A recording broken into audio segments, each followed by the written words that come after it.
ছিটায়া ছিটায়া বানায় দেখা এই পিঠাটার নাম ছিটারুটি পিঠা।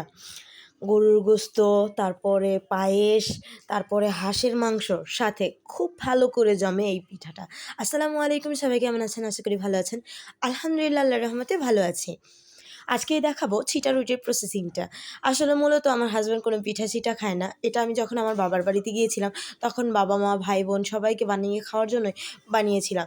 তো দুর্ভাগ্যক্রমে আমি সবগুলো পিঠা বানিয়ে দিয়ে আসতে পারিনি। আমার বড় বোন সবগুলো বানাতেও পারেনি, ইনকমপ্লিট রেখেছিল, মানে আনকমপ্লিট সে হয়েছিল। কিন্তু তার জন্য পরবর্তীতে আমার অনেকগুলো কথা শুনতে হয়েছে, কারণ অনেকগুলো গোলা আমি গুলাই দিয়ে আসছিলাম। আমি সেই দিনই আমার বাসায় চলে আসছি।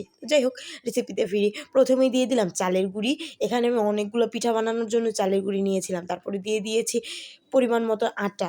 যতটুকু চাল নেবেন তার ৪ ভাগের ১ ভাগ আটা দিবেন। অবশ্যই পিঠাটা সফট থাকার জন্য, ভালো থাকার জন্য, যাতে দোকানের মতন স্বাদ হয়।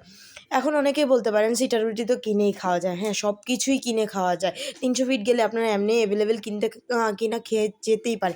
কিন্তু বাসার মতন মন মতন খাওয়া যাবে না। কারণ ওইখানে একেকটা পিঠার দাম ৳২৫ করে নেয়। আমি লাস্টবার যখন গিয়েছিলাম তখন ৳২৫ করে ছিল একেকটা ছিটা রুটি।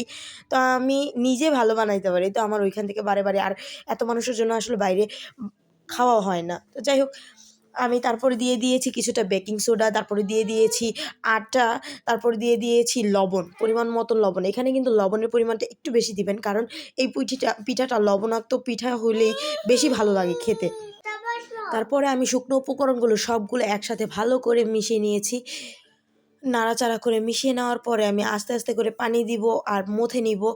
এটা কিন্তু একবারে পাতলা একটা ডো হবে, ছিটায়, ছিটায় যেহেতু বানাতে হবে। তো আমি সুন্দর করে অল্প, অল্প করে পানি দিচ্ছি আর মথে নিচ্ছি। এই গোলাটা দিয়ে আপনি সেমভাবে চিতই পিঠা, পাটিসাপটা পিঠাও বানাতে পারবেন। তো পাটিসাপটা পিঠা বানাইলে কী হবে?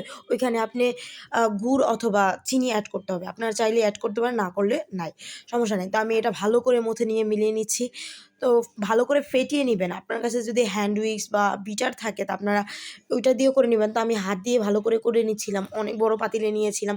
তো আমি প্রথমে বলের ভিতরে নিয়েছিলাম। আপু বলছিল, "অনেকগুলো বানাবি?" তো বলের ভিতরে হবে না, ছোট হয়ে যাবে, গোলাতে পারবি না। পরবর্তীতে আমি পাতিলে ট্রান্সফার করে নিয়েছি। এই যে দেখছেন, আমি হাত দিয়ে বানাতে আমার বেশি একটা ভালো লাগে না। কারণ হাতে বারে, বারে ভরলে কী হয়, সব কিছু মেখে যায়। আর আমি যেহেতু ফোনে ভিডিও করি, ফোনটাও আমার বারে, বারে ধরতে হয়। এই কারণে আমি হাতে নিই নাই। আমি একটা বোতল 7 আপ এর বোতল ছিদ্র করে নিয়েছি কাঁটা চামচ দিয়ে। তারপর আমি ঘুরিয়ে, ঘুরিয়ে বানিয়ে নিচ্ছিলাম। তো জানি না আপনাদেরকে আমি কতটুকু বুঝাতে পেরেছি। আমি একটা ফ্রাই প্যানে বানিয়েছি, তেল ব্রাশ করে নিয়েছি। আমি এই পর্যায়ে হয়ে গিয়েছে।